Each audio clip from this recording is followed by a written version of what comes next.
안녕하세요. 정진수 강사입니다.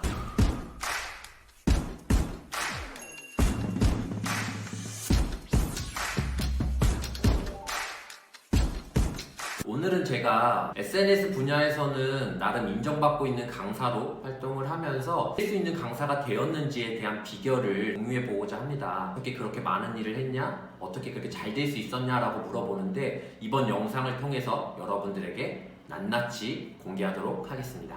SNS 분야로 강사 활동을 한 지 7년이 되면서 책도 많이 쓰고 사업도 하고 있는데요. 2016년도에 첫 책을 썼어요. 인스타그램으로 SNS 마케팅을 선점하라 라는 책을 제일 먼저 썼고요. 이 책은 대한민국에서 최초예요. 인스타그램 책이 아무도 나와 있지 않을 때 제가 최초로 이 책을 썼고요. 인스타그램 마케팅 책을 3권이나 집필을 했어요. 이 타이틀도 최초일 거예요. 최초, 최다라는 타이틀을 가지고 있고요. 또 이 인스타그램 책이 대만에까지 수출이 되면서 인기를 좀 끌었던 것 같아요. 책이 10세 이상, 요게 아닙니다.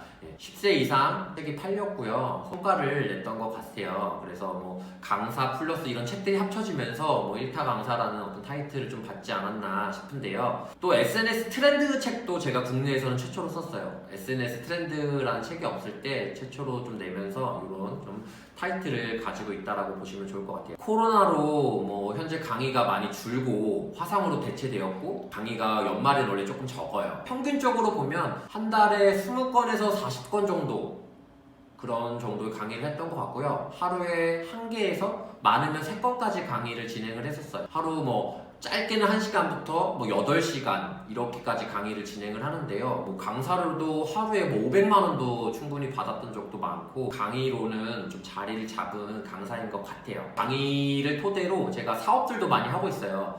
피자집, 커피숍, 강의장 대관 사업들도 하고 있는데 강의를 하면서 어떤 제가 경험했던 노하우들 마케팅 노하우나 네트워크, 인프라들을 통해서 사업들을 조금 확장을 했던 것 같아요. 그러면서 강의가 더 잘 됐던 것 같아요. 이유는 뭐냐면 제가 직접 해본 다음에 말씀을 드렸어요. 제가 블로그를 써서 이렇게 하니까 매출이 올랐다, 상위 노출이 되더라, 인기 게시물에 올랐다 직접 보여주면서 강의를 하니까 아무래도 반응이 좋을 수밖에 없었던 것 같아요. 그래서 좀 실질적인 강사다라는 타이틀을 좀 가져갔던 것들이 선순환이었던 것 같습니다. 그래서 이렇게 되었던 경험들을 조금 공개해보자 하는데요. 3가지로 한번 제가 나누어 봤어요. 첫 번째로는 저에 대한 분석이 아주 뛰어났다라는 거예요.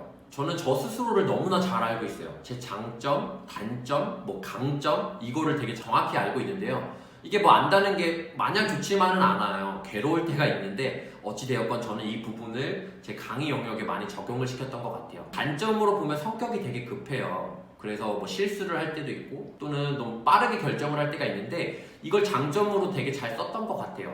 어떤 부분이냐면 성격이 급한 편이다 보니까 업무를 할 때도 이걸 적용시켰어요. 일을 미루지 않고 빨리빨리하게 처리를 했어요. 오늘 누구 담당자님이 내일까지 메일을 보내달라. 그럼 저는 무조건 오늘 보내요.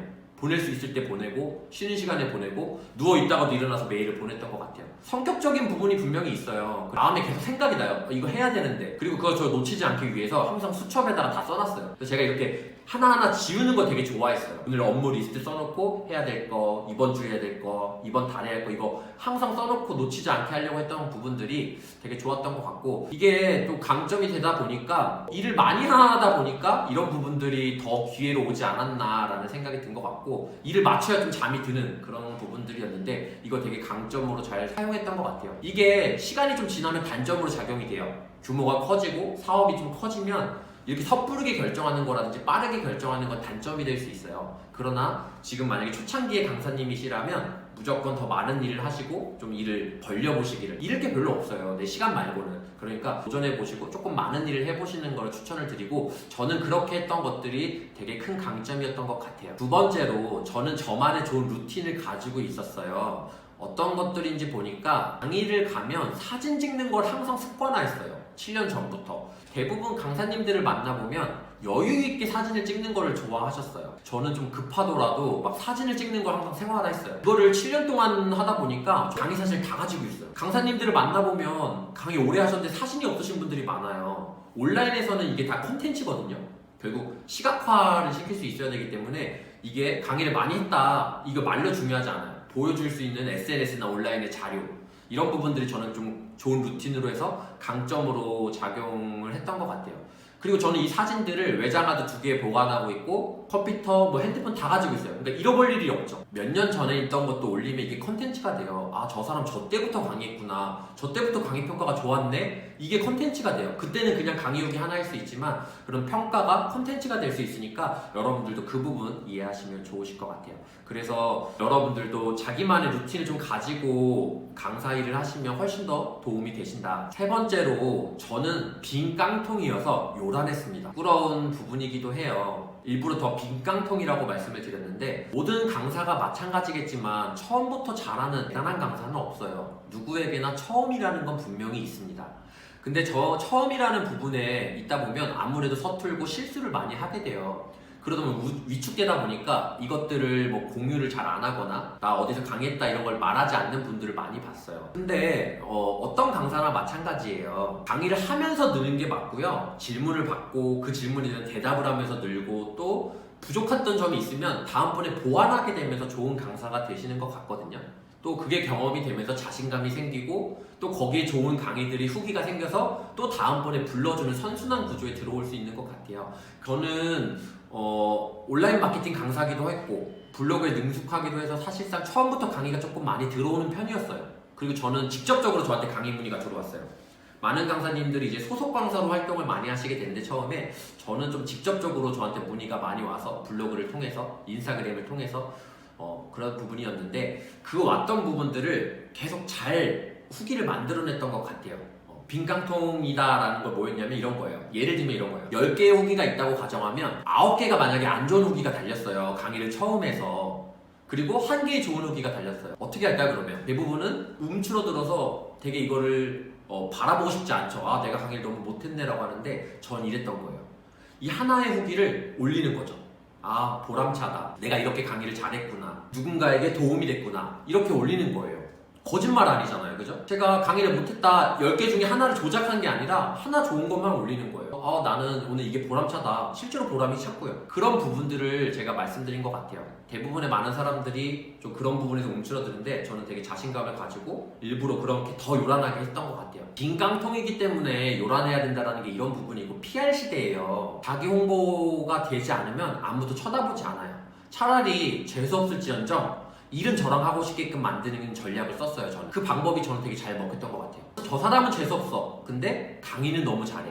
일은 저 사람이랑 하고 싶어. 이런 어떤 브랜딩이 되었던 것 같아요. 그래서 시간이 지나면서는 당연히 겸손해지는 게 맞아요. 왜 재수없는 사람은 계속 재수없을 수 있거든요. 근데 처음부터 겸손하면 조금 어려울 수 있다.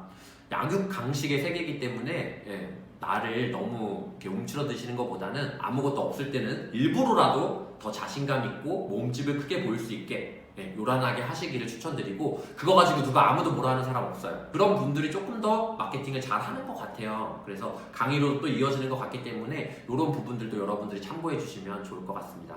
저도 지금은 되게 겸손해지려고 노력을 많이 해요. 아무래도 저는 되게 극단적으로 막 성격이 급하다 보니까 어느 순간 이게 빠져가지고 이게 저인지 겸손한 척 하는 게 저인지 모를 단계까지 왔어요. 너무 몰두해서 이렇게 하다 보니까. 그러나 제가 지금은 좀 그런 컨셉을 쓰지 않아요. 그래서 어떤 시기에 맞게 전략을 짜시는 게 중요하고 초창기에는 빈 깡통이라도 요란하시기를 꼭 추천드리고 싶습니다. 오늘 이렇게 세 가지에 대한 이야기를 나누어 보았어요. 공감 가시는 부분도 있으실 거고 아니실 부분도 있을 거라고 생각해요. 아무래도 이게 주관적인 부분이기 때문에 그냥 참고만 해주시면 좋을 것 같고 이 사람은 이렇구나 정도로 생각하시고 여기서 만약에 배우실 게 있다면 그 부분만 좀 가져가시면 도움이 되실 것 같습니다. 저는 시대적으로도 운이 좋았고 노력도 많이 했다고 생각해요. 어떻게 일을 했었냐면 아침부터 저녁까지는 미팅하고 강의하고요. 저녁부터 새벽까지는 예전에는 홍콩비어라는 술집도 운영을 했었어요. 저녁부터 새벽까지는 홍콩비어에 나가서 서빙도 하고 전단지도 부렸고요. 예전에는 그 후에 새벽 2시에 들어가서 집에 가서는 블로그랑 또 다른 업체 거 대행해주는 블로그 써주고 뭐 이런 것들 대행해주는 일까지 했어요. 그럼 하루에 한 3시간, 4시간 자면서 생활을 했던 것 같아요. 지금도 저의 모토긴 해요. 카톡 프로필에 있는 말인데요. 저를 대변하는 말인 것 같아요. 짐승 같은 성실함. 좋아하는 말이기도 한데요. 정말 성실하게 했던 것 같아요. 열심히 하니까 기회가 왔고 운이라는 것도 내가 노력을 했을 때 잡을 수 있는 것 같아요. 천재를 어디서 보니까 1%의 재능과 99%의 노력, 지속할 수 있는 끈기를 가진 재능이다 라는 것들을 봤던 것 같아요. 그래서 그런 어떤 꾸준한 꾸준함들이 다른 사람들이 좀 인정도 해줬고 어떤 부분에서는 성과도 낼 수 있었던 것 같아요. 여러분들도 본인에 대한 강점을 기반으로 해서 좋은 루틴을 만드시고 자기에 대한 자신감이나 어떤 성과에 대해서 SNS에 올리시면 더 좋은 기회가 오지 않을까, 초창기에는 이렇게 생각을 해봅니다. 그래서 어떤 강사님은 문의가 오면 다른 사람으로 받는 척해서 매니저인 척하면서 전화를 받았다고 해요. 그만큼 자기를 좀 포장하는 거, 있어 보이는 건 되게 중요한 것 같고, 처음에는 아무도 그렇게 해주지 않으니까 자기 스스로가 자기를 그렇게 해주시는 거, 이거 되게 중요했던 것 같습니다. 이렇게 해서 영상을 마치도록 할 건데요, 무관적인 부분이 있을 수 있어요. 필요하신 것만 가져가셨으면 좋겠고, 제 영상이 여러분에게 좀 좋은 동기부여가 되기를 진심으로, 정말 진심으로 바라도록 하겠습니다. 다음번에 더 좋은 영상을 가지고 만나 뵐 수 있도록 하겠습니다. 네, 오늘도 들어주셔서 감사합니다. 감사합니다.